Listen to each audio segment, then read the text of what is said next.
रुजलो उदरात तुझ्या, कुशीत तुझ्या घडलो, स्वार्थाचे तट बांधत सुटलो, अनवैरी तुझे ठरलो.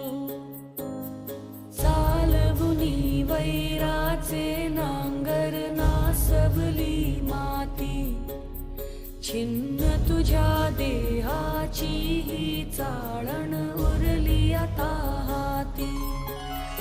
आम्ही